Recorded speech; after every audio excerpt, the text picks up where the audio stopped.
오늘 여러분과 함께 은혜 나누고자 하는 말씀은 마태복음 5장 14절부터 16절의 본문의 말씀입니다. 제목으로는 너희는 세상의 빛이다 하는 말씀입니다. 제가 여러분을 대신해서 본문을 봉독에 올려드리겠습니다. 너희는 세상의 빛이라. 산 위에 있는 동네가 숨겨지지 못할 것이요 사람이 등불을 켜서 말 아래에 두지 아니하고 등경 위에 두나니 이러므로 집 안 모든 사람에게 비치느니라. 이같이 너희 빛이 사람 앞에 비치게 하여 그들로 너희 착한 행실을 보고 하늘에 계신 너희 아버지께 영광을 돌리게 하라. 지난 주일에 받은 은혜의 말씀은 너희는 세상의 소금이다 라고 하신 말씀이었습니다. 이렇게 예수님께서 말씀하신 그 이면에는 앞으로도 이 세상은 썩고 부패한 세상이 될 것이다 라고 하시는 의미가 포함되어 있습니다. 너희는 세상의 빛이다 라고 하신 말씀 속에도 역시 그만큼 세상이 어두울 테니 너희만이라도 빛이 되어다오. 그래서 너희로 하여금 이 칠흑같이 캄캄하고 어두운 세상을 밝게 비추어 다오라고 하시는 주님의 강구하신 당부의 뜻이 내포되어 있습니다. 그래서 너희만이라도 캄캄하고 칠흑같이 어두운 이 세상에 빛이 되어다오 하고 당부하시는 말씀입니다. 우리가 빛이라고 말하면 당장 떠오르는 몇 가지의 생각들이 있죠. 우선 자연을 통한 자연적인 빛입니다. 해와 달과 별, 혹은 곤충이라면 반딧불도 있겠고, 바다에 있는 어족들, 어류들 중에서 그 빛을 내는 그런 공기들도 있습니다. 또 인공의 그 빛, 사람이 과학에 의하여 만들어진 그 빛이 있다면 전등불이죠. 전등불의 위치에서, 전등불을 위치해서 많은 인공적인 그런 빛들이 있습니다. 촛불도 있겠고, 등잔불은 옛 얘기지만은 등잔불, 랜턴, 프레시, 여러 많은 빛을 내는 그러한 발광체들이 있습니다. 그러나 오늘 우리가 은혜 받고자 하는 빛은 불가시적인 빛입니다. 사람의 눈에 볼 수 없는 빛입니다. 이것이 바로 신령한 빛이죠. 영적인 빛입니다. 그래서 이것은 굉장히 깊은 의미를 가지고 있는 은유적이며 비유적이고 상징적인 의미입니다. 너희는 세상의 빛이다 할 때는 물리적인 것이 아니라 하는 뜻입니다. 창세기 1장 3절에 보면은요, 하나님이 이르시되 빛이 있으라 하시니 빛이 있었고 빛이 하나님 보시기에 좋았더라. 계속해서 5절까지 읽으면 하나님이 빛과 어둠을 나누사 빛은 낮이라 칭하시고 어둠을 밤이라 칭하시니라. 저녁이 되고 아침이 되니 이는 첫째 날이라. 자, 지금 첫째 날에 대한 말씀을 들었습니다. 빛이 지금 온 우주에 가득합니다. 그런데 창세기 1장 16절을 들어가 보면 하나님이 두 큰 광명체를 만드사 큰 광명을 낮이라 하시고 작은 광명체로 밤이라 하셨으니 이 두 광명체로 인하여서 낮과 밤을 주관하게 하셨다 하는 말씀이 기록되어 있습니다. 무슨 의미냐? 오늘은 빛에 대한 말씀입니다. 그러나 창세기에 깔려있는, 흐르고 있는 그 빛의 사상, 어둠에 대해서 정확하게 간파하지 못하면 이해하지 못하기 때문에 그 골격을 여러분들에게 지금 짜서 우리가 볼 수 있는 시야를 넓히고자 말씀을 드리는 거예요. 자, 넷째 날에 가서 태양과 달이 태양계가 떠오릅니다. 그런데 하나님께서 첫째 날에 빛을 주셨어요. 낮과 밤은 태양이 있기 전에 있었습니다. 그래서 그러면 태양이 달과 별은 부속적 존재죠. 태양이 있기 때문에 거기에서 빛을 반사하는 수준이죠. 그런데 태양이 있기 전에 빛이 이미 있었습니다. 이 말은 무슨 의미냐? 이 첫 번째 날에 있던 그 빛은 영광의 빛입니다. 이 세상에 있는 우리가 이 태양이 흑점이니 뭐니 해서 태양이 없으면은 뭐 동식물이 존재할 수 없잖아요. 우리 자체도 마찬가지입니다. 모든 생명을 살리는 그 기운이 태양을 통해 나타나죠. 그러나 영광의 빛이 없으면 모든 것은 의미가 없습니다. 바꾸어 말하면 우리가 매일매일 접하고 있는 태양빛은 하나님의 영광의 옷을 입고 있습니다. 영광을 입고 있는 것입니다. 그래서 만물의 모든 데서는 하나님이 창조하신 그 태양을 통해서 생명을 살리시지만 그러나 그 배후에 있는 영광의 빛을 통하여 하나님이 이 세상의 모든 생명을 운행하시다 하는 깊은 뜻이 있습니다. 요한계시록 21장 23절에는요. 새 예루살렘 성에 우리가 장차 들어갑니다. 천국에 들어간다는 얘기죠.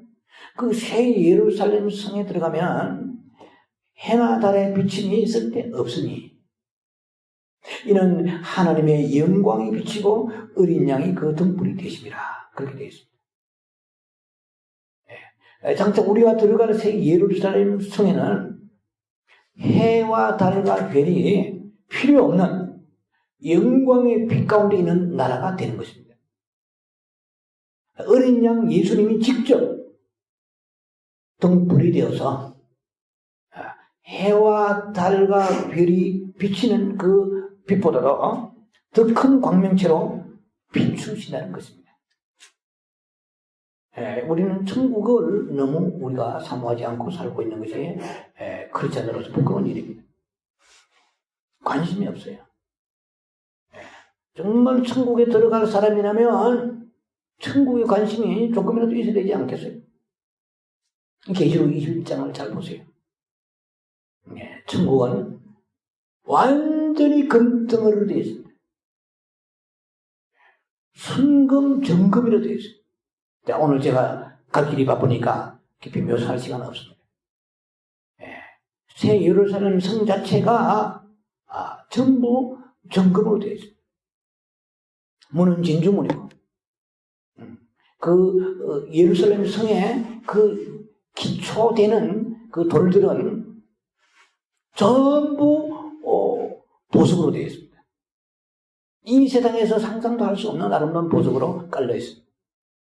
천국에 들어가는, 즉 새 예루살렘에 들어가는 문도 전부 보석으로 되어 있습니다. 그런데 무슨 보석? 딱 한 가지입니다. 진주 문으로 되어 있습니다. 그것도 진주가 여러 개 모인 게 아니고 통짜 진주문입니다. 진주가 얼마나 큰지 진주 하나가 탁 박힌 거예요. 요한계시록 3장 10절에 빌라델비아 교회에게 너희가 인내의 말씀을 지켰으니, 그래서 신앙에 인내가 없는 사람은 함부로 간 사람입니다. 인내가 있어야 돼요. 육체가 원하는 대로 수월한 대로 가면 넓은 길로 가는 겁니다. 그래서 놀라운 연관성을 가지고 있습니다. 천국에 들어가면 12 진주문이 있는데 그 진주문마다 다 천사가 지키고 있습니다. 신앙이라는 것은요, 누워 떡 먹기가 아니에요. 힘들고 어려운 것이 신앙입니다. 언제가 말씀을 드렸죠? 예수 믿기가 수월하다 하는 사람은 지금 넓은 길로, 멸망의 길로 가고 있습니다. 진리가 그 속에 없기 때문에 그렇습니다. 빛이 없기 때문에 그렇습니다. 자, 우리가 이 천국에 대한 길도 정근길입니다. 길도 정근길이요. 그 천국 성 자체가 12,000 스타디움, 1,500마일 되는 천국의 높이와 길이와 넓이가 똑같죠. 놀랍죠. 천국은 사이즈가 있습니다. 지옥은 사이즈가 없어요. 무한대로 들어갈 수 있도록 지옥은 아가리를 부리고 기다리고 있습니다. 무섭죠. 네, 오늘 제가 지금 가야 할 길이 바쁩니다. 해는 저물고 말은 울고 있습니다. 창조 기사대로 보면은 창세기 1장 2절에 땅이 혼돈하고 공허하며 흑암이 깊음 위에 있고 하나님의 영을 수면 위에 운행하시니라 되어 있습니다. 태초에 빛보다도 흑암이 먼저 있었다는 것은 굉장히 의미심장한 말씀입니다. 네. 하나님은 빛이 빛되게 하시고자 흑암을 먼저 창조하셨습니다. 하나님의 손에는 빛 창조하시고 흑암 창조하시고 순서 바꾸는 것은 누구 뜻먹겠습니까? 이사야 45장 7절에는요. 나는 빛도 짓고 어둠도 창조하며 평안도 짓고 환난도 창조하시는 하나님이세요. 창조주입니다. 순서 바꾸는 건 아무 문제가 없어요. 왜 창세기 1장 1절에 태초에 하나님이 천지를 창조하시니라 창세기 1장 2절에 빛이 있으라 하시니 빛이 있었느니라 하시지 않고 흑암이 먼저 튀어나옵니까? 혼돈과 공허가 먼저 튀어나옵니까? 그리고 1장 3절에 가서야 빛이 있으라고 말씀하시는 그 진중한 의미는 무엇일까 하는 것입니다. 어둠이 없이는요, 빛의 존재 이유가 없습니다. 어둠이 없는 빛은 빛의 가치가 나타날 수가 없습니다. 만일 하나님께서 흑암이 없이 처음부터 이 우주를 빛의 나라로 가득 차게 하셨다고 한번 가정해 보자는 거예요. 하나님은 그렇게도 하실 수 있는 분이라고 말씀드렸잖아요. 전능자니까. 나는 여호와라 이 모든 일을 행하는 자니라고 말씀하십니다. 이사야 45장 7절에.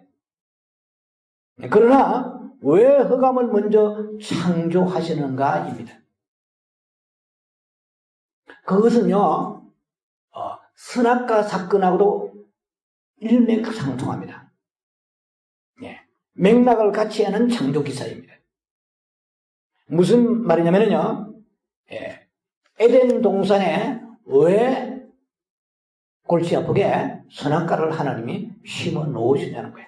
민들레 꽃이가 바람에 날아와서 그냥 저절로 핀 게 아니에요. 하나님이 창세기 2장 9절에 그 동산 중앙에 있는 나무가 두 개 있어요. 선악과 나무가 있고 또 하나는 생명나무가 있습니다. 그리고 창세기 2장 16절에 가서 또 한 종류의 나무가 있으니 각종 열매 맺는 나무가 있습니다.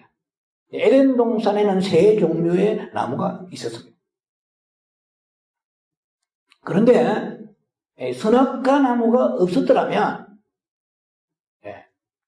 이 얼마나 우리의 인생이 평화롭고 형통하고 복되게 삶을 영위했겠느냐라는 그 생각은 부패한 인간의 머리에서 나온 것이지 그것은 결코 하나님의 그 깊은 창조 섭리를 이해할 수 없기 때문에 자가당착의 그런 말로 표현되는 것이죠. 우리가 만약에 선도 악도 모르는 의와 불의도 가치조차 모르는 그런 인생을 천국에서 영원히 하나님께 데리고 사실 것 같았으면 애초에 사람을 지으실 필요가 없는 거예요. 에덴 동산에 애완용 동물 케이지 만들어가지고 뛰놀게 만들면 되는 거예요. 인간을 만드신 하나님의 그 창조 섭리, 의도가 무엇인가를 모르기 때문에 우리는 계속해서 에덴 동산을 잘못 접근하고 그 일어난 사건을 잘못 이해하고 있습니다. 자, 만약에 하나님께서 그렇게 우리가 원하는 대로 모든 걸 지으시다, 선악과도 없고 말이에요. 처음부터 빛을 가져가게 하시고요. 얼마나 좋겠습니까? 자유의지도 없는 인간이 하나님께 뭔 감사가 나오겠습니까? 여러분요, 하나님을 영원하게 한다 말을 여러분 자주 들었거나 쓰실 것입니다. 하나님을 영원하게 하기 위해서 인간이 존재의 가치가 있습니다. 자, 이 세상에 아무리 잘 먹고 잘 살고 세상에도 떵떵거리며 부유하게 산다 할지라도 하나님을 영원하게 하지 않으면 그 인생은 사실은 성경에 보면은 사람이 종교에 처하나 깨닫지 못하는 그 사람은 우리가 짐승 같다고 말씀하십니다. 시편 50편 23절에 감사로 제사 드리는 자가 나를 영화롭게 하리니. 그 행위를 옳게 하는 자에게 하나님의 구원을 보이시리라고 말씀하십니다. 무슨 말씀이세요? 우리 하나님을 영화롭게 하려고 그러면 감사가 없으면 안 됩니다. 이 감사가 그냥 나오는 게 아니에요. 고난과 환난을 거쳐서 나오는 게 감사입니다. 고난이 깊으면 깊을수록 감사가 깊어지는 거야.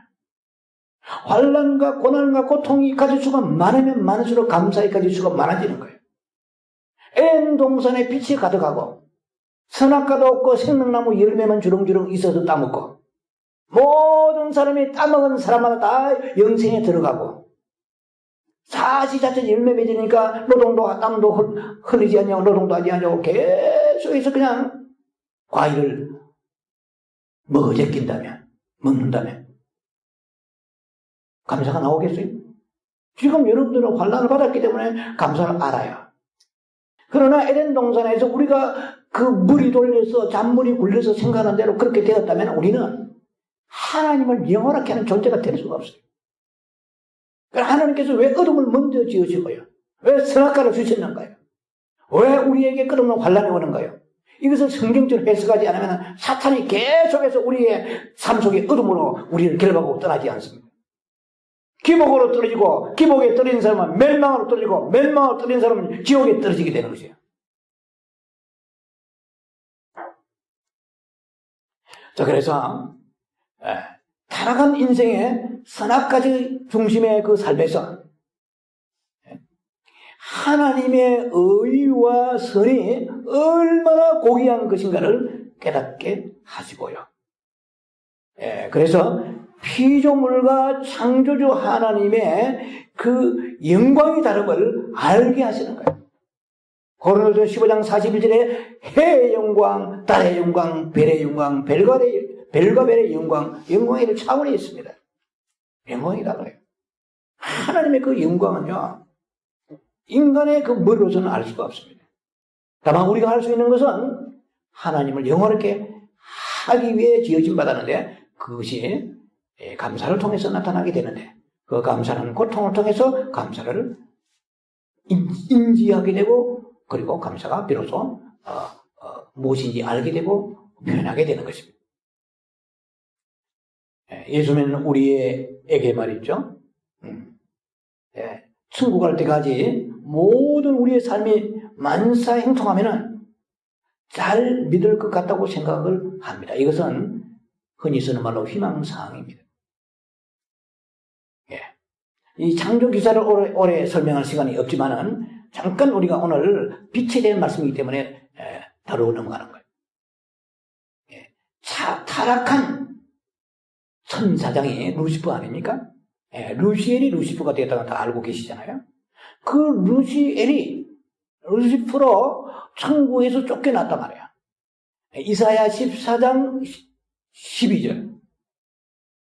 그리고 에스겔 28장 17절. 요한계시록 12장의 9절. 이 세 군데에서 보면 하늘에서 쫓겨난 루시퍼가 되면서 땅으로 내동댕이 쳐버리는 사건이 나타납니다. 그래서 땅에다가 찍어버립니다. 이사야 14장 12절은 땅에 찍혔다고 그래요. 찍혀. 얘네들은 영이기 때문에 안 깨져버려요. 땅에 찌그러. 영이잖아요. 그리고 땅에다 곤두박질 쳐버립니다. 찍혔다 이 말은 다른 데를 못 간다 이 말이에요. 무슨 말이냐? 온 우주에 별들이 쎄고 쎄했는데 불이기수로 지천에 별들이 놀고 있는데 창세 이래 지금까지 별들이 할 일이 없어. 그 많은 별들 중에다가 루시퍼 그리고 요한계시록 12장 4절에 3분의 1 데려온 천사, 이 타락한 천사들의 이 악령들, 쫄개들을 거기다 보내버리면 되잖아.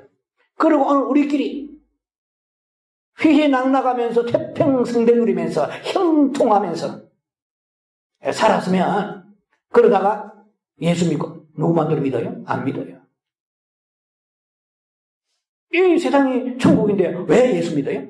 하나님 왜 믿어요? 믿을 필요가 없는 것입니다. 그래서 하나님께서 이 지구에다가 그 에덴 동산에 아담과 하와가 행복하게 데이트하고 그 누리고 살고 있는 곳에 사탄이 내려갔습니다. 그 에덴 동산에 즉 지구에 우주의 가운데 있는 그 지구에 사탄이 내려왔는데 유다서 6절, 유다서는 1장밖에 없으니까 유다서 6절에 흑암이라고 그랬어요. 마귀의 흑암, 즉 타락한 천사가 흑암에 갇혔다. 이게 뭡니까? 천사가 우리는 천국에 안 가봤기 때문에 천국을 지금 그리워하지 않아요. 마귀는 천국 출신입니다. 처음 들은 사람 많을 거야. 마귀는 천국 출신이야. 우리는요, 사탄이 우리 아비요. 요한복음 8장 44절에. 그리고 예수 믿어도 계속 사탄의 행투가 나오잖아요. 네, 거짓말하고 말이에요. 진리가 그 속에 있지 아니하고. 이 마귀는 천국에서 내려온 존재들이에요. 천국이 어마어마하게 얼마나 좋은가 말로 다 못해. 그러나 자기들이 볼 때 이것들이 말 우리를 보고 이게 예수 믿고 천국 가려고 하니까 온갖 방해를 해가지고 진리를 뒤틀러서 물탄 복음, 뒤틀린 복음, 세속의 복음을 가지고 천국에 못 가게 종교로 만들어가는 이 사탄의 계획을 알지 못하면 다시 쏘가버립니다. 그래서 오늘 이 지구를 사탄이 감옥으로 하나님께서 베드로후서 2장 4절에도 얘들을 가두는 감옥으로 이곳에 지켜 던져버렸습니다. 한번 보세요. 여러분 꼼짝 못하게 인간이에요. 이 인간이라 우리의 존재가요 지금 이 사탄과 지구에서 합방하고 있습니다. 사탄과 더불어 지금 살고 있는 거예요. 그런데다가 창세기 3장 14절에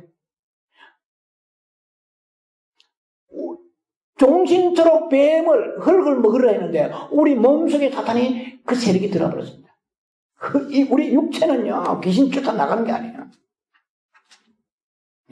내가 내 집으로 다시 돌아가라고 마귀는 쫓아내면 물 없는 곳 다니다가 들어버린데 우리의 육체를 마이 하우스라고 말합니다. 내 집이라고 말해요. 합법적으로. 그러니까 이 지구가 지구가 사탄의 감옥이고 흑암입니다. 이거는 심판 때까지 하나님께서 이거에 찡박아 두신 거예요. 이곳에 찍혀버린 거예요. 안 돼, 못 가. 사탄은 다른 별나라에 출장 못 가. 그런데다가 우리 몸 속에 종신토록 흐르는 아담의 육체 아닙니까? 꼼짝 못하게 되는 거예요. 이걸 창조적 기사를 정확히 알지 못하면요, 신앙생활은 우리가 단절해 갈 가능성이 굉장히 많습니다. 육체를 즐겁게 하는, 육신의 생활에 빠지는 이유가 거기에 있는 거예요. 왜 하나님께서 흑암을 주시고, 왜 사탄을 지구에 가두어가지고 우리를 이곳에 하시는 건가? 한마디로 말하게요. 사탄은 영성의 도구입니다. 끝없이 우리를 공격하지 않으면 그나마 공격을 해도 개섭철에 해가지고 천국이 있나 없나 뭐 조금만 하면 신비주의니 뭐 재림이 뭐 언제 오느니 뭐 그날 그때 모르니 하고 타령하고 있는 우리들에게 그런 그 사단의 어둠의 세력이 우리를 공격하는 것을 허용하지 아니하셨다면 여기가 졌사오니 누가? 마태복음 17장에 베드로와 야고보 요한이 베라스에 올라가서 기이한 장면을 보지 않아요? 모세와 엘리야가 나타나니까 여기가 졌사오니 안 내려가려 하는 거예요. 천국을 안 가려 하는 거예요. 이게 너무 좋으니까. 자, 그래서 우리는 마귀 없는 세상에서 영원히 살면 안 되냐 하는 논리죠. 그게 인간 중심의 인본주의적 사상입니다. 우리는 우리끼리 하나님 없이 평화롭게 살기를 원합니다. 이 지상에서. 잘 나가보세요. 형통할수록 우리는 하나님이 필요 없어집니다. 입으로는 하나님이라 말해요. 마음은 아니라고 성경은 이사야 29장 13절에 분명히 말씀하십니다. 하나님께서 그러한 인간을 왜 만들으시겠냐는 거야. 여러분요, 정말 식모살이하고 공장에 노동하고 해가지고 한 비유를 드립니다. 그래서 남편을 성공 출세시켰단 말이에요.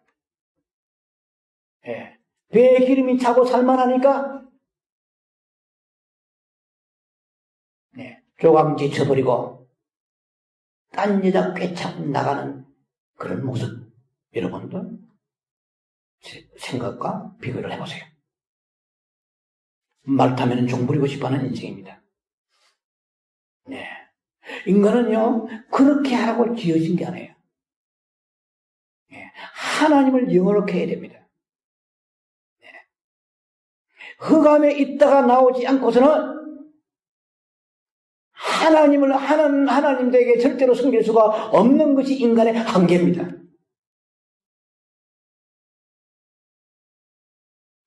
자, 우리에게는요, 싫지만은, 뭐가 싫어요? 육체가. 싫지만은 어둠이 필요합니다.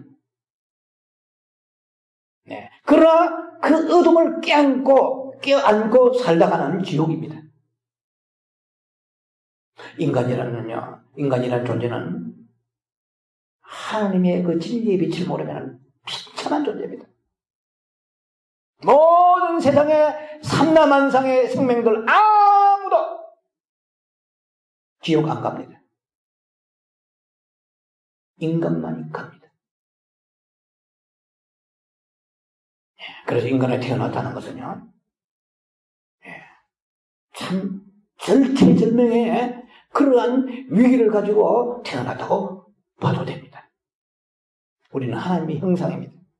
하나님과 영원히 살아야 되는데 사탄이 우리를 영원히 살지 못하게 계속해서 끌고 가려는데 그렇게 하면 할수록 어떻게 해요? 주님을 바라보면서 영원한 천국의 본향을 향하여 우리는 달려가야 됩니다. 하나님이 어둠을 허락하신 이유는 어둠이 어둠되고 빛이 빛되게 하시고자 하는 이유입니다. 여러분, 왜 모태신앙이 왜 모태신앙의 사람들이 대체로 뜨겁지 않습니까? 신앙생활의 어둠을 잘 모르기 때문에 그렇습니다. 또 다른 예로 하나 들어볼게요. 왜 재벌 2세들이 그 아버지 때보다도 타락하는 경우가 많습니까? 궁핍의 흑암의 과정을 겪지 않았기 때문에 그렇습니다. 하나님의 능력이 모자라서 이 세상이 어둠에 처해 있는 게 아닙니다. 하나님께서 마귀에게 밀려서 이 세상에 오늘 어둠이 적실거리는 게 아닙니다. 천만의 말씀입니다. 어둠은 반드시 심판받게 되어 있습니다. 어둠은 잠시 거쳐가는 곳이지 결단코 머물 곳이 못 됩니다. 자, 그래서 이 너무 방대한 창조적인 배경을 이렇게 간단하게 정리하기가 쉽지 않지만은 그러나 이제 갈 길이 바쁘니까 말씀에 들어갑니다. 자, 너희는 세상의 빛이라 하신 말씀 속에서 먼저 어둠의 속성을 우리가 알아야 된다는 것입니다. 예, 어둠 자체는 말이에요. 예, 어둠 자체는 사탄에 의해서 지배되는 영역입니다. 예, 어둠 속에는 무질서와 혼돈, 무지가 판을 칩니다. 그러니까 이 빛이 들어가지 않는 이 세상은 빛과 어둠밖에 없어요. 그리스도와 벨레알밖에 없습니다. 공산주의, 민주주의는 우리가 인간적인 관점에서 보는 것이고 이념적 관점에서, 영적 세계에서 볼 때는 빛과 어둠밖에 없습니다. 또 우리 개인적인 우리 안에도 빛과 어둠밖에 없습니다. 이 세상은 빛과 어둠으로 되어 있습니다. 그래서 이 하나님의 빛, 생명의 빛, 복음, 말씀, 이 놀라운 하나님의 빛은 여기서 얘기하는 빛은 생명의 빛, 복음의 빛, 말씀의 빛, 예수 그리스도의 빛입니다. 이 빛이 없는 곳, 이것을 우리가 성경에서 어둠이라고 말합니다. 어둠이 있으면은 무지가 판을 칩니다. 계속해서 죽을 때까지 땀을 찔찔 흘리면서 차도를 감고 다니는 거예요. 차도를. 아시죠? 하필 그 중동의 차도를 훌렁 벗고도 땀을 흘릴 텐데 감고 다니는 거예요. 사탄이 시킨 대로 붙잡힌 거 아닙니까? 뭐 미신은 말할 것도 없고요. 우상 숭배, 그리고 저주, 정령의식, 정령의식 아시죠? 그리고 끝없는 상처와 미움과 전쟁과, 그리고 죄와 두려움, 이것이 완전히 이 세상을, 어둠의 세상을 지배하고 있어요. 어둠은요, 글자 그대로 어둡습니다. 그래서 안 보이는 거예요. 모든 것이 어둠에는 감추어져 있습니다. 안 보이니까 그 안에서 썩어 얼마 터지는 것도 모르고 있는 것이 어둠의 세상입니다. 어둠에는 사탄이 사망의 왕노를 합니다. 어둠은 두려움을 줍니다. 미래가 안 보이기 때문에 불안합니다. 두렵습니다. 내일이 미래가 보장이 없습니다. 사람은 그래서 눈에 보여야만이 안도하는 거야. 보이는 건강이 그래서 우상이 되는 거예요. 무엇인가를 움켜쥐어야만이 안도할 수밖에 없는 것이 그 어둠의 특질입니다. 두려워하는 거예요. 미래의 건강, 미래의 안전이 안 보이잖아요. 그래서 사람들은 보이는 돈을 모으려고 합니다. 왜냐하면 돈은 보이는 미래이기 때문입니다.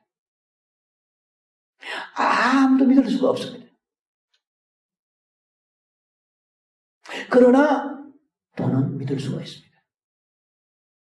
무엇이든지 할 수 있는 메스터를 키기 때문입니다. 그래서 이 세상의 물질로 타락해지는 거예요.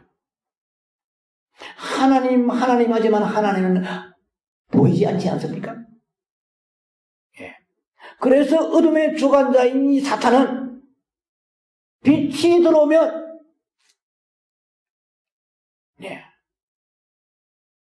모든 것이 보이기 때문에 철통같이 빛이 들어오지 못하게 방어하는 거예요. 왜냐하면 빛은 소망이고 빛은 미래이기 때문입니다. 빛만 들어오면 어둠이 들통나기 때문입니다. 빛은 말씀이며 예수님 자신입니다. 어둠은 빛을 미워합니다. 싫어합니다. 도망갑니다. 어둠에 처해 있는, 어둠에 붙잡혀 있는 사람들의 특징은 빛 대신 예수님, 다른 거 다 좋아. 뭐 우리 그런 얘기 하잖아요. 우리 남편 하나도 손색이 없어요. 돈 잘 벌어주지, 집에서 아내 섬기지, 성격 좋지, 다 좋은데 예수 믿으라면 그것만은 못하겠다는 거예요. 그거 못하면 전부 다 못한 겁니다. 빛 대신 예수님 거부합니다. 예수가 밤비그죠? 이렇게. 그 사람은 밥밖에 안 보이기 때문에. 밥이 보이잖아요. 예. 말씀대로 살아가려고 하면 믿는 자끼리도 광신자라고 비판하잖아요. 그 어둠이 그러는 거예요. 예. 불신자 속에는 어둠이 복음의 광채, 고린도후서 4장 4절에 복음의 광채를 미혹게 하는 혼미케 해서 막아버려요. 복음 전하면은 잘 있다가 눈이 개성칠해지면서 예수 그리스도의 십자가 우리 위해 죽으시고요. 그 보혈로 인하여 구원받습니다. 어쩌고 저쩌고 딱 얘기하면 방금까지 총명한 눈빛이 흐리멍텅해져요. 잠을 자는 그냥 아니 왜 내가 이래 참 고기를 막 흔드는 사람이 있잖아요. 복음 전하면. 그 예수 믿는 사람끼리도 만나서 빛에 대한 생명의 말씀을 전가하면 개성칠해진 사람은 의심해 봐야 될 사람입니다. 눈이 번쩍 떠야 돼요. 빛이 오면. 믿는 사람끼리도 벌써 구별이 됩니다. 안 믿는 사람은 말할 것도 없고요. 예. 자, 빛은 예수님이고 생명입니다. 이 빛만 받으면은 어둠은 마귀는 제 영역을 빼앗기고 물러가야 하기 때문입니다. 지금 우리가 예수 믿는데도 내 안에 사탄의 세력이 나를 붙잡고 있는지도 모르고 지금 살고 있는 거예요. 어둠의 그 특징들이 막 드러나는데도 못 깨닫는 것은 불행한 일입니다. 부정적이고 비판적이고 그리고 근심과 염려와 시기, 미움, 질투 이것은 이미 상습화된 것입니다.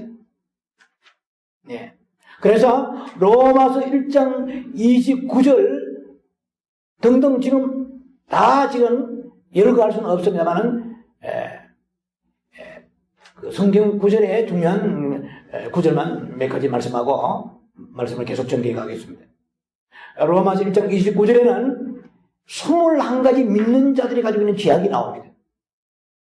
그리고 로마서 1장 32절에는 사형에 해당된다. 지옥 간다고 되어 있어요. 그건 여러분들 펼쳐주셔야 됩니다. 여러분은 그거는 봐야 돼요. 로마서 1장 29절에 나와 있는 21가지 죄악, 지옥 갈 죄악이 나옵니다. 우리가 날마다 지옥 갈 죄악을 저지르면서 천국 간다고 생각하고 있어요.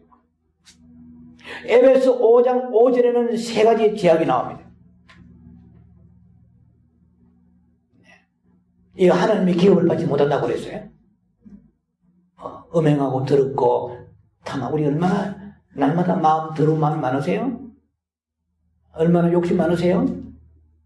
이런 사람은 하나님의 나라를 기업을 받지 못한다. 이 말은 뭐 그 사람이 장사 잘 되고 뭐 회사가 잘 경영되고 이런 얘기 안 해요. 기업이라고 하는 것은 아버지 나라의 말씀입니다. 아버지 나라가 그에게 주지 않는다는 것입니다. 고린도전서 6장 9절에도요 10가지 죄악이 나옵니다. 거기도 고린도전서 6장에 나오는 10가지 죄악도 기업을 얻지 못하려고 나와요. 근데 요거는 제가 여러분들이 참고서만 말씀드립니다. 예, 그 마지막에 2가지 죄악을 여러분에게 말씀드립니다. 남을 모독하는 자. 여러분 남을 절대 모독하면 안 돼요. 그 다음에 사기꾼도 지옥 갑니다. 예, 오늘날 한국이나 미국이나 이민자들 가운데도 그렇죠? 사기당한 사람들 있잖아요. 예, 사기꾼들 성경에 지옥 간다고 되어 있어요. 사기치는 크리스찬 그건 끝난 겁니다. 회개하고 돌이키기 전에는. 골로새서 3장 5절에는 5가지의 하나님의 진노가 임하는 죄악이 또 나옵니다. 디모데 후서 3장 1절로 5절에는 말세에 고통하는 때가 이르리니 하고 거기에 19가지 죄가 나옵니다. 그런데 그 19가지 죄 중에서 아주 특징적인 공통점이 있는 그 3가지가 있는데 변질된 사랑이 나옵니다. 이 고통하다가 우리가 왜 사람이 죽습니까? 고통의 한계를 넘으면 그때 죽음이 오는 거예요. 성경에서 이 고통에 영적 고통의 한계가 오면 지옥 가는 거예요. 예. 말세 이런 고통하는 때가 이르니 영원히 고통을 당하고 신음하는 거예요. 그런데 세 가지의 변질된 사랑이 나오는데 뭐냐? 자기를 사랑해. 엄청나게 자기를 돌봐요. 얼마나 자기를 아끼고 자기를 먹여주고 입혀주고 자기를 돌보는지 몰라요. 자아 중심이에요. 육체 중심이에요. 돈을 사랑하고 있어요. 변질된 뒤틀린 세 가지 사랑의 말세에 나오는데 여러분과 우리에게 지금 똑같이 있습니다. 자기를 사랑하고 돈을 사랑하고 쾌락 사랑하기를 하나님부터 사랑하고 나와 있어요. 자, 먼저 우리가요, 아직도 많은 어둠에 처해 있다는 것을 우리가 깨달아야 됩니다. 우리 자신이 지금 남 얘기할 때 아니에요, 지금. 예? 내가 안에 빛이 충만해야 뭐 산 위에 올라가든지, 뭐 아니면 중태에 가든지 빛을 비출 게 아니에요? 먼저 우리가 자신을 점검해 봐야 되는 거예요. 준비도 안 된 사람이 세상에 나가서 빛을 뿜는다 해가지고 시커매가지고 어둠에 묻혀 돌아오지 않아요? 나가라 해서 되는 게 아니에요. 준비시켜서 나가야 될 거 아니에요. 무슨 소금 덩어리가 녹지 않은 소금이 되어서 나가 되겠어요? 녹아도 소금 맛이 나고 말이에요. 녹아도 끝없이 소금일 수밖에 없는 이 존재가 성경에서 얘기하는 리얼 크리스찬입니다. 조금 녹다가 안에서 돌멩이가 튀어나오면 끝나는 거야. 길바닥에 버리우면은 두 번째 하나님께도 버림받는다고 성경은 말씀하시잖아요. 예, 자, 그래서 우리가 자신이 어둠에 지금 처해 있다는 그것을 시인해야 더 많은 빛이 들어오게 되는 거예요. 히브리서 6장 4절과 6절 사이에는요, 5가지의 돌이킬 수 없는 무서운 그런 세 부류의 사람이 나옵니다. 한 번 비침을 받고, 우리가 지금 다 빛을 받은 사람이에요. 예수 믿는 사람은 전부 다 빛 받은 사람입니다. 성령 받은 사람입니다. 교인을 지금 얘기하는 게 아니고 성도를 얘기하는 것입니다. 발바닥 신자 말고요. 정말 물과 성령으로 거듭난 사람은 받고 말하면 뭡니까? 빛을 비침 받았어요. 히브리서 6장 4절 6절에는 한 번 비침을 받고 끝난 게 아니에요. 받았어? 오케이. 예, 받았습니다. 교회 나오고 주리 성수하고 뭐 우리가 신앙생활 하지 않아요? 한 번 비침을 받고 무엇을 받아? 빛을, 생명의 빛을, 예수의 빛을 받고 하늘의 은사를 맛보고 굉장히 9가지 은사 맛보고 성령에 참여한 바 되고 성령도 받았어요. 마음도 하고 뭐 많은 영적인 은사를 체험했습니다. 선한 말씀에도 은혜를 많이 받았어요. 내세의 능력을 맛보고 천국의 소망에 대해서도 맛을 받은 사람인데 타락한 그렇게 맛을 보고도 성경 그렇게 되어 있습니다. 맛을 보고도 타락한 자들은 다시 새롭게 하여 회개케 할 수 없나니 되어 있습니다. 빛을 한번 받았다고 방심하면 안 된다는 것입니다. 자, 그 다음에 두 번째 우리가 어둠의 속성에서 이제 빛의 속성을 들어갑니다. 요한복음 1장 5절 9절에는 이렇게 되어 있습니다. 빛이 어둠에 빛이 돼 어둠이 깨닫지 못하더라. 참빛 그 세상에 와서 각 사람에게 비치는 빛이 있으나니 이 빛은 바로 예수 그리스도시라. 요한복음 8장 12절에 나는 세상의 빛이니 나를 따르는 자는 어둠에 다니지 아니하고 생명의 빛을 얻으리라. 뭡니까? 어둠에 지금 다니지 않는 게 굉장히 중요합니다. 예수님이 본인이 직접 말씀하십니다. 너희는 세상의 빛이라. 오늘 말씀을 마태복음 5장 14절로 16절을 여러분들이 들었잖아요. 그런데 예수님 자신을 보고 말씀하십니다. 나는 세상의 빛이니 라고 말씀하십니다. 예수님도 세상의 빛이고 우리도 세상의 빛이라고 말씀하세요. 자, 그 차이점을 제가 좀 이따 말씀드리고요. 그런데 예수님은 세상의 빛이니 나를 따르는 자는 어둠에 다니지 아니하고 그랬어요. 오늘 우리 마음에 근심, 염려, 어두움, 여러 가지 많은 두려움이 있고 이것은 우리 안에 지금 어둠에 다니고 있는 증거예요. 그 말은 왜 우리가 어둠에 다닙니까? 예수님을 따르지 않아요. 내가 가고 싶은 것만 가고 내가 가기 싫은 건 안 가요. 하기 싫은 안 해요. 예수님이 돌짝밭에 가라면 가야 돼요. 가시밭에 가라면 가야 돼요. 푸른 초장만 따라갈 게 아니고 내가 좋은 것만 담론만 빨아먹기 돌아다니는 게 아니고 이 말이에요. 십자가는 싫어하잖아요. 우리가 얼마든지 겟세마네 동산에까지 간다 할지라도 갈보리산까지 가지 않으면 가짜입니다. 자, 그래서 나를 따르는 자는 했는데 이게 여러분들 머릿속에 지금 메모라이즈 하시기 바랍니다. 나를 따르는 자. 예수님을 지금 따라야 되는데 그러면 요한복음 9장 5절에 보니까 이랬습니다. 내가 세상에 있는 동안에는 세상의 빛이라. 제가 해석을 해드리겠습니다. 내가 언제까지나 세상에 있지 아니할 것이다. 내가 있는 동안에는 내가 세상의 빛으로 있겠지만 내가 떠난 이후에 십자가 죽으시고 부활하시고 성천하시고 그렇잖아요. 내가 떠난 이후에는 내 대신 너희가 세상의 빛이 되거라 이 뜻입니다. 참 큰 사명을 주신 거예요. 그냥 어둠침침에다가 먹고 마시고 살다가 별일 없이 살고 한 세상 끝내는 게 아니에요. 예. 세상에 빛되는 삶을 살라고 주님이 우리를 보이셨는데 빛은커녕 어둠 속에 들이 섞여서 어둠끼리 결탁하고 어둠에 오염되어 왔다면 어떻게 되겠냐는 거야 이게 우리가 앞으로.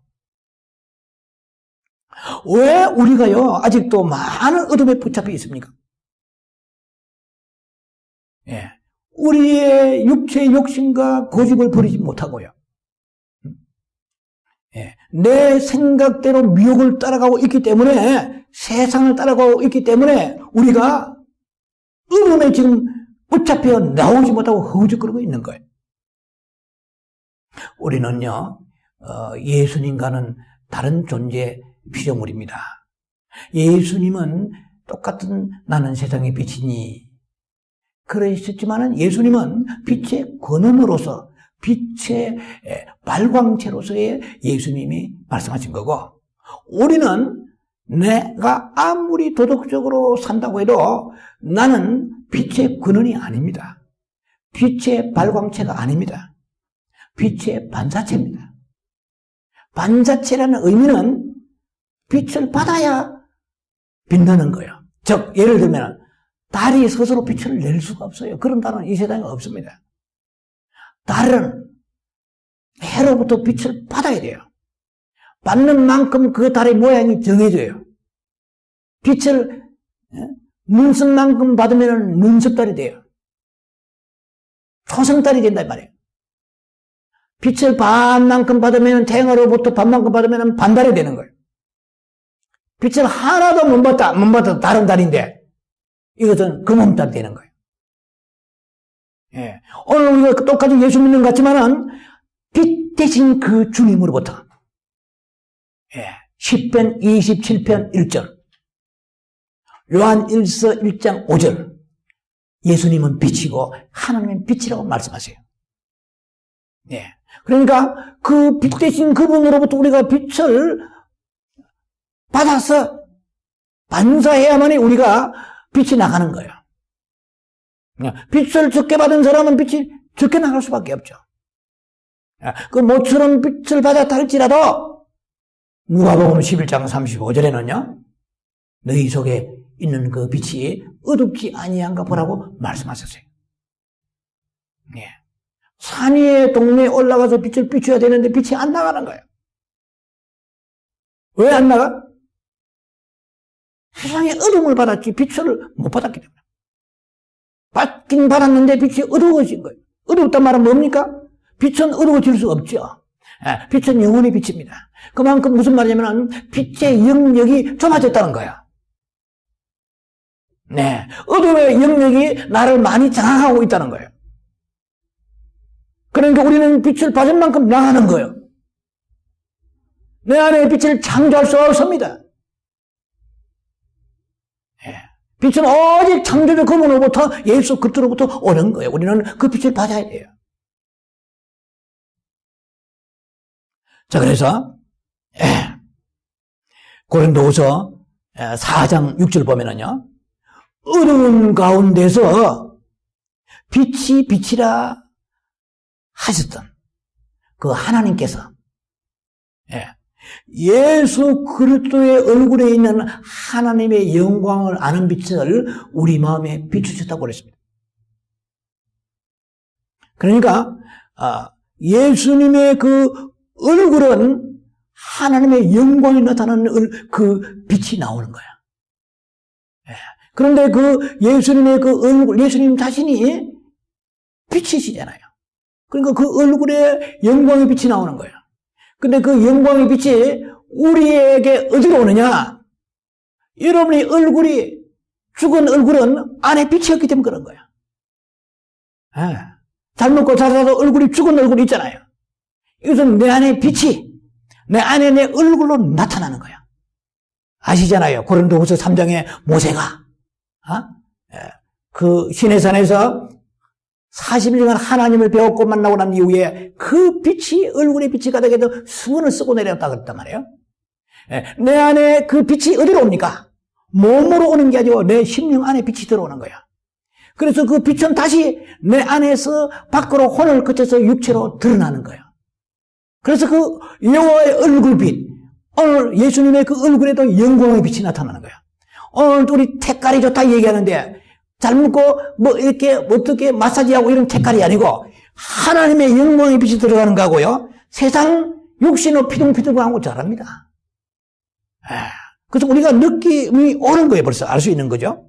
그래서 우리가 어두운 얼굴, 변화받지 못하는 삶, 이것은 부정적이고 매사에 비판적이고 불평, 불만이 나타난다는 것은 내 안에 빛이 없기 때문에 빛이 있어도 아주 그 빛이 약하여져서 드러날 빛이 없는 거예요. 겨우 교회의 주일 성수하는 빛밖에 없는 거예요.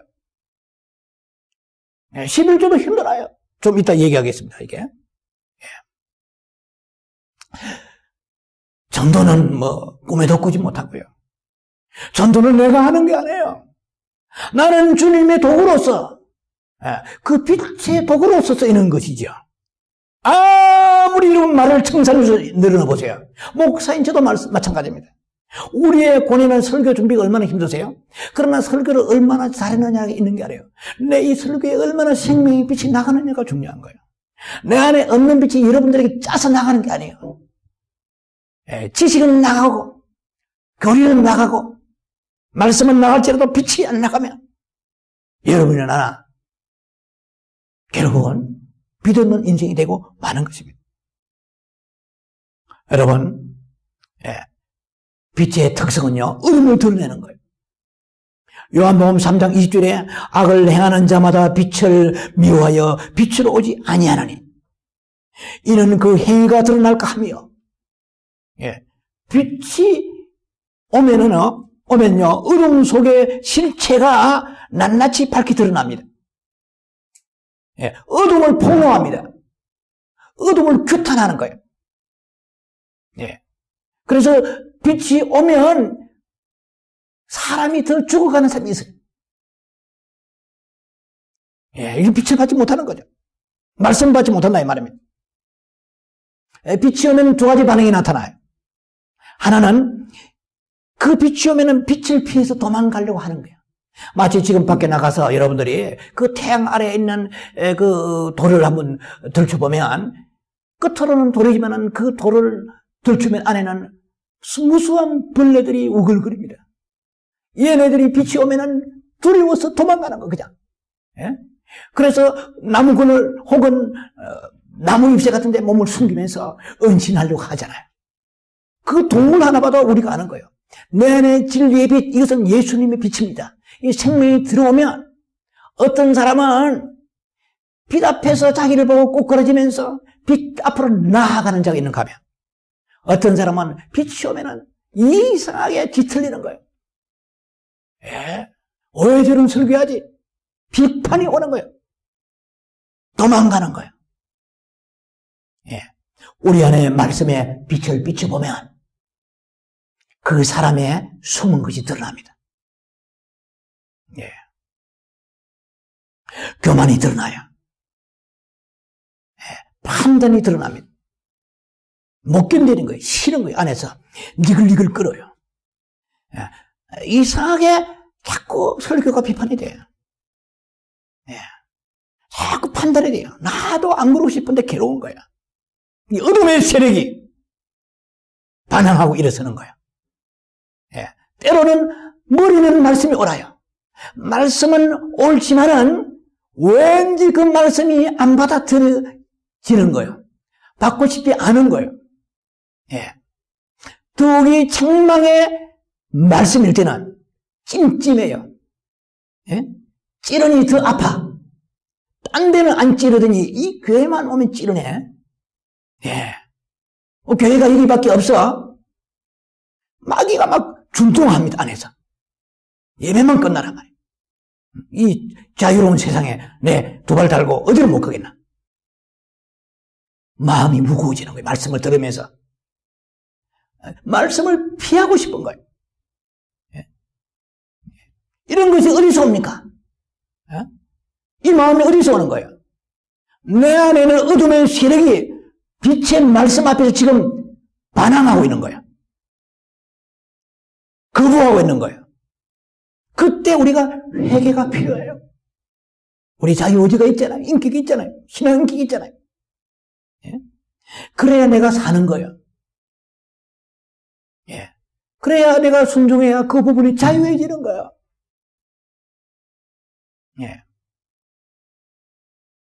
여러분, 말씀 앞에서요, 계속 위로만 받으면은요, 절대 그 영혼 성장 안 됩니다. 계속 어둠으로 말미암아 눌러 앉아있게 되는 거예요. 에베소서 5장 11절에 이렇게 되어 있습니다. 너희는 열매 없는 어둠의 일에 참여하지 말고 도리어 책망하라. 왜 열매도 없는데 그런 일에 자꾸 참여해가지고 거기에 열을 올리고 에너지를 소비하느냐는 거야. 아무 열매도 없는데. 에베소 5장 13절에 이렇게 되어 있습니다. 책망을 받는 모든 것은 빛으로 말미암아 드러나나니 드러나는 것마다 빛이니라. 에베소 5장 14절에는 그러므로 잠자는 자여 깨어서 죽은 자들 가운데서 일어나라. 깨워야 돼요. 목회자는 다른 게 아니에요. 사람 모으는 게 목회자 아니에요. 목회자가 아니란 말이에요. 깨워야 돼요. 그리스도께서 너희에게 비추시리라. 목사는 깨우면 주님은 빛을 비춰주시는 거예요. 자기가 자기를 깨울 수가 없어요. 그러면 뭐 신학교 가서 세상 길로 가던 목회자들 왜 붙잡아서 이 길로 가게 하겠어요? 이것은 하나님께서 깨우라고 이 사명을 주신 거예요. 자기가 자기를 깨울 수가 없어요. 자기가 자기를 책망하고 할 수가 없어요. 왜 그렇습니까? 어떻게 어둠이 어둠을 책망하느냐는 거예요. 같은 동업자인데. 그 자기가 자기 아닌가요? 주의 종이 이 말씀을 선포하면서 이 역할을 감당해야 되는 거예요. 그래서 말씀을 선포하면서 찔러주고 책망할 것 책망해 줘야 돼요. 어둠에 묶여있는 것을 계속해서 치유한다고 해서 감싸주고 호도하고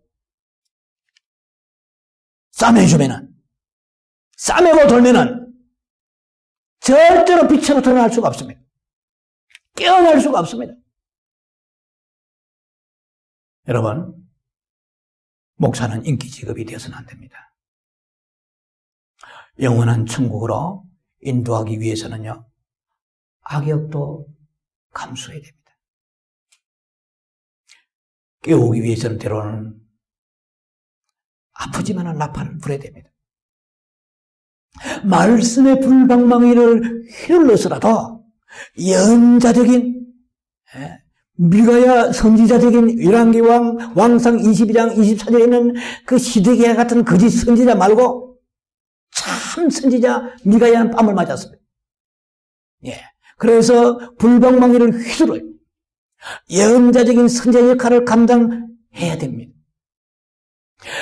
귀에 가려운 것만 긁어주는 거짓 선지자를 조심하라고 디모데후서 4장에 말씀하십니다.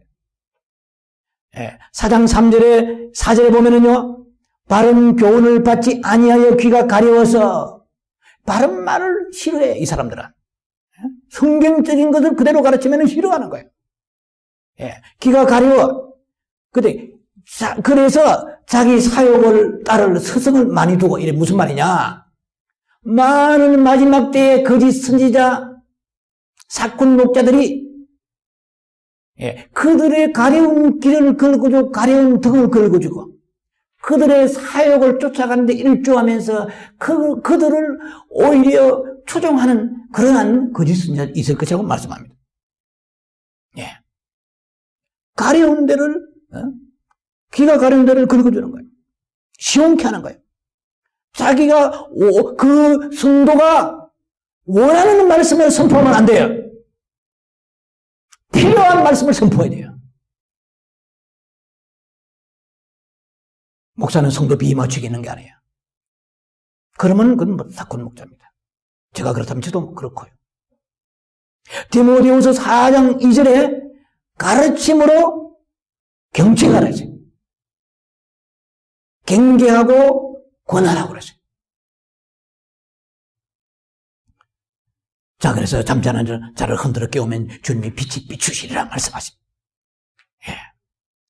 그래서 우리가 이렇게 바른 말씀 선포하는 것이 얼마나 어려운 길입니까? 좁은 길입니다. 자칫하면 둘 다 도랑에 빠져버립니다. 빛의 속성은 뭡니까 또? 어둠을 쫓아내는 거예요. 캄캄한 밤길에 촛불 한 조로만 갖다 놔도 어둠은 물러갑니다. 왜냐하면 어둠과 빛은 상극이기 때문에 그렇습니다. 어둠은 세상의 그 어떤 권력이나 그리고 무기 앞에서도 물러가지 않아요. 꼼짝하지 않습니다. 칼로 자르고 총을 쏘고 대포로 쏘고 미사일로 바퀴포로 공격한다 그래도 어둠은 끄떡하지 않습니다. 그러나 작은 불씨 하나만 있어도 어둠은 물러갑니다. 예수 그리스도가 생명의 빛입니다. 요한복음 1장 4절에 그 안에 생명이 있었으니 이 생명은 사람들의 빛이라고 그랬습니다.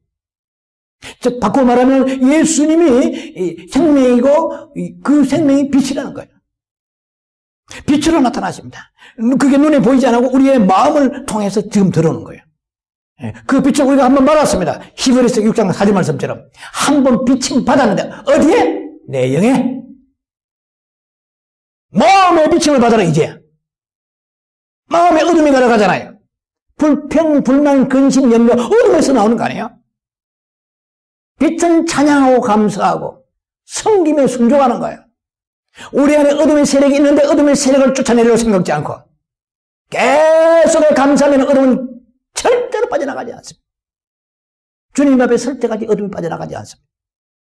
공중강림했을 때 어둠이 빠져나가지 않습니다. 어떤 사람은 7년 대환란의 지상 재림까지 어둠 빠져나가지 않습니다. 계속 염소를 남게 되고요. 천년왕국 가까이 다가오고 있습니다. 천년왕국 멀지 않아요. 7년 대환란만 지나면 바로 천년왕국이에요. 멀리 천년처럼 멀리 있는 것 같아요? 7년 후에 옵니다. 와, 굉장히 가깝죠. 제가 말씀 준비하면, 와, 천년왕국 굉장히 가깝다. 우리가 천년 하니까 천년처럼 멀게 생각해. 7년 대환란 지금 다가오고 있잖아요. 아주 급박합니다. 상황이, 시츄에이션이. 그 7년 환란 지나고 천년왕국, 마귀가 없는 세상이에요. 그러나 그것은 영원한 천국이 아니잖아요, 이제. 예비 천국에 불과한 거죠. 진짜 영원한 천국이 우리를 기다리고 있다는 것이죠. 그래서 우리가 빛의 나라 들어가려고 하면 내 안에 빛이 충만하지 않은 빛의 나라 들어갈 수 없습니다. 여호와는 빛의 옷을 입고 계십니다. 네, 빛의 옷을 입고 계시는 하나님이세요. 천국 빛으로 가득한 나라입니다. 그래서 그 어둠은 그 빛 앞에 물러가게 되는데 이것은 바로 예수 그리스도의 생명입니다. 예수님이십니다. 요한 1서 5장 12절에 아들이 있는 자는 생명이 있고 아들이 없는 자에게는 생명이 없느니라. 나 예수 믿는데 오케이. 있기는 있습니다. 계시기는 계세요. 한번 비침 받았으니까. 예. 내 영이 아니라 내 마음 안에 아들이 전부냐는 것입니다. 네, 이게 오늘 우리들의 관건입니다. 여러분, 예수 그리스도의 빛만이 어둠을 죽일 수가 있습니다. 어둠을 사살할 수가 있습니다. 그러나 어둠은 빛을 죽일 수가 없습니다. 예. 예수 십자가에 죽으시지만은 그분은 빛이기 때문에 빛도 보통 빛이 아니에요. 사람이 만든 빛이 아니에요. 자유의 빛이 아니에요. 창조주 하나님의 생명의 빛이에요. 십자가 죽으시지만 3일 만에 그 빛을 죽일 수가 없어요. 그 빛이 내 안에 들어와 있어요, 지금. 우리 영 안에 들어와 있어요. 그러나 내 마음 안에 들어오면 주님이 공중강림하실 때, 이리 올라오라 할 때 렘초에서 순식간으로 우리 몸이 영체로 변화되어 올라가게 되는 것입니다. 빛으로 가득한 사람이 올라가는 거죠. 어둠이 가득한 사람은 7년 안에 떨어지는 거예요. 예. 요한복음 12장 46절에 나를 믿는 자는 어둠에 거하지 아니하리라. 여러분 오늘 이 시간 이후에 설교만 듣고 끝나는 게 아니고 여러분 안에는 어둠을 불식하며 쫓아내야 되는데, 예. 그러면은 우리가 어둠이 우리 안에 떠나가고 빛으로 예수님으로 가득해야 됩니다. 예. 그럼 예수님으로 가득한 그 사람들은 어떠한 삶의 모습이 나타나느냐 말이에요. 고린도후서 4장 7절에 4가지 특징이 나타납니다. 빛으로 가득한 사람이. 어떻게 말씀이 되어 있냐면은 고린도후서 4장 7절에부터 9절 사이입니다. 우리가 이 보배를 질그릇에 가졌으니, 이 보배가 뭡니까? 예수 그리스도의 빛입니다. 생명의 빛을 우리 질그릇에 가졌으니 사방에 우겨쌈을 당하여도 쌓이지 않냐고. 얼마나 우겨쌉니까? 우리를 마귀 새끼들이 죽이려고, 낙심시키려고. 얼마나 많은 물질, 건강, 가정, 자녀, 환경 여러 가지로 우겨쌈을 당하는데 내 안에 빛은 우겨쌈을 당하지 내가 안 쌓이는 게 아니고 내 안에 빛이 안 쌓이는 거예요. 나는 빛과 더불어서 안 쌓이는 것이지 내가 정거적으로 살면 쌓여버립니다. 한번 쌓아라, 어둠으로. 내 사방에 어둠이 나를 둘러싼다고 그래도 우겨쌈을 싸도 내가 당하지 아니하고 우겨쌈을 당하지 아니하는 거예요. 그 다음에 답답한 일이 한두 가지예요. 살아가는데 답답한 일이 한두 가지예요. 문제가 없어서 답답하지 않은 사람은 빛이 아니에요. 답답한 일이 생기는데 불구하고 내가 낙심이 안 되는 거예요. 이상하게. 이상한 게 아니에요. 정상이에요, 그게. 빛이 있기 때문에 낙심해. 나는 낙심할 수밖에 없어. 나는 연약한 존재예요. 지푸라기 같은 존재예요. 아침 만개와 같고 들판에 핀 그런 한 송이 꽃과 같이 연약한 들풀 같은 존재예요. 치면은 넘어지고 문제 있으면 괴로워하는 존재입니다. 나나 여러분이나 목사라고 해서 우리가 낙심하지 않습니까? 더 큰 낙심할 수 있습니다. 그러나 내 안에 그 답답한 일이 내 주변에 오더라도 내 안에 빛이 있으므로 내가 답답한 일은 털면없는데 낙심이 안 돼요. 내 안에 빛이 이겨주시고 내 안에 주변의 모든 일들이 나를 힘들게 할지라도 낙심하지 않는 빛의 놀라운 이 역사가 나타나게 되는 것입니다. 박해를 받아도 버림받지 않느냐고. 예. 의를 위하여 정말 우리가 박해를 받는다 할지라도 사람은 버리지라도 결코 하나님 버리지 아니하시니까 버림받는 게 아니에요. 그리고 거꾸로 들임을 당하여도 망하지 않는 거예요. 이 세상이 나를 물구나무로 곤두박질 치면서 패대기 치면서 엎어버려도, 회사에서 이 사회에서 어느 삶의 현장에서 나를 엎어버려도 망하지 않는 거예요. 빛이 내 안에 가득하기 때문에. 예수 생명이 가득해 창조주가 내 안에 계시는데 문제는 뭐냐? 내 안에 빛이 없기 때문에 어느 사건마다 묶이고 바라보는 일마다 묶여서 부정적으로 판단하고 부정적인 말이 튀어나오고 비판하고 이건 전부 내 안에 어둠이 가득하기 때문에 나타나는 현상입니다.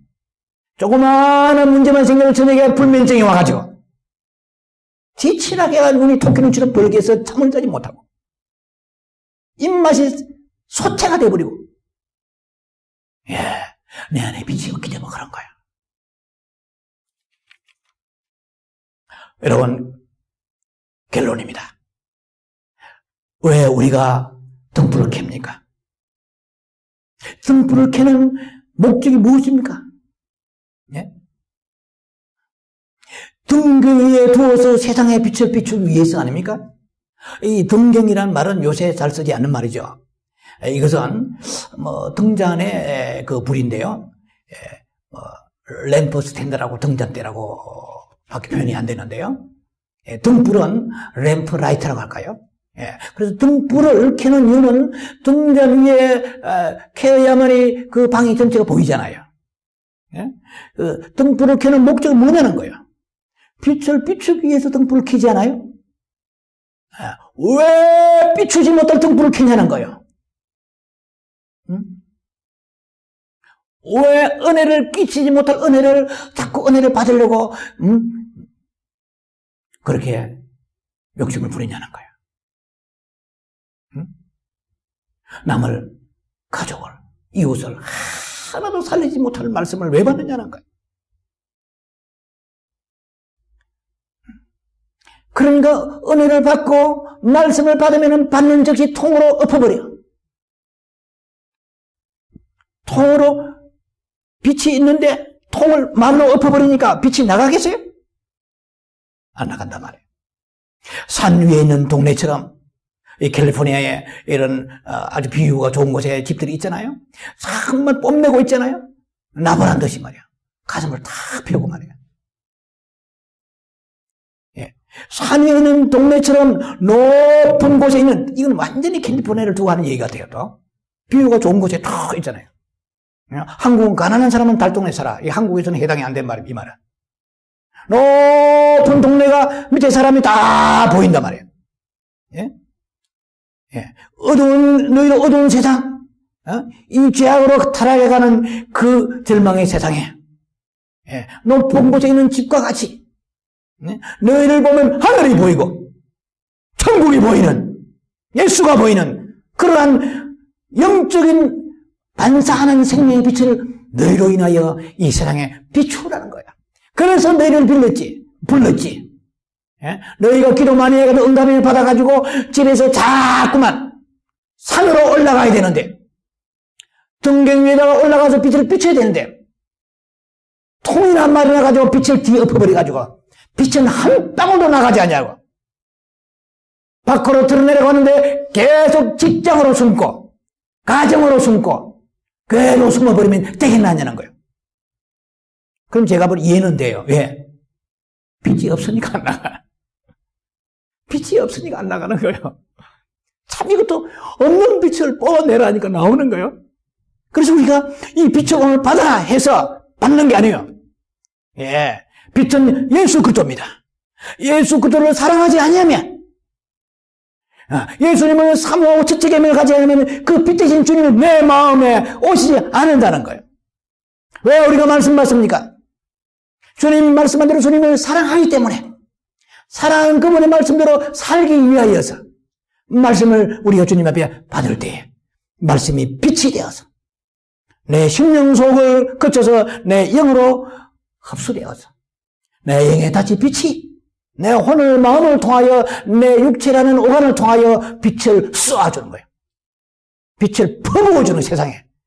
빛을 내가 보내내서 나가는 게 아니고 내 안에 빛이 있기 때문에, 생명이기 때문에 흘러나가는 거예요. 그냥 빛이 나가라 하는 것이 아니라 빛을 누가 명령해요? 빛은 내가 아닙니다. 내 안에 예수님입니다. 예수님의 생명입니다. 내가 나가라고 명령할 수 없어요. 내 안에 빛이 차면 빛이 흘러나가게 되어 있어요. 빛이 없기 때문에 우중충해서 숨어들러서 끼리끼리 모이고 있지 않느냐는 거예요. 이제는 우리가 이 말씀 받으면서 나가는 게 중요한 게 아니에요. 첫 번째, 빛을 내 안에 충만하게 채워서 예수 사랑해서 팔복의 삶을 살면서 끌어가는 심지를 계속 팔복적 삶을 살면서 끌려가는 심지를 불을 돋구면서 내 안에 그 일곱 촛대의 빛이 충만하게 내 삶을 점거하며 내 삶을 장악하며 내 마음속에 예수면 다다. 내 안에 예수가 충만하다. 예수밖에 없다. 예수보다 더 귀한 것은 없다. 정말 예수님을 위해서라면 뭐든지 가리라. 그런 주님을 놀랍게 사랑하는 생명의 빛을 사모하는 여러분들에 있어서 세상에 빛된 삶을 사는 주님의 명령대로 여러분들이 이루어져가는 삶을 살기를 주의 이름으로 축원합니다. 기도합니다. 주님, 우리는 원하지 않는 일을 계속하고 있나이다. 내 안에 어둠의 세력이 있습니다. 주님, 빛을 주옵소서. 더 많은 빛을 주옵소서. 내 안에 있는 빛이 어둡지 않게 하옵소서. 주님의 명령하신 대로 세상에 빛된 삶을 살다가 주께로 돌아가게 하옵소서. 예수님 이름으로 감사하며 축복하며 기도합니다. 아멘.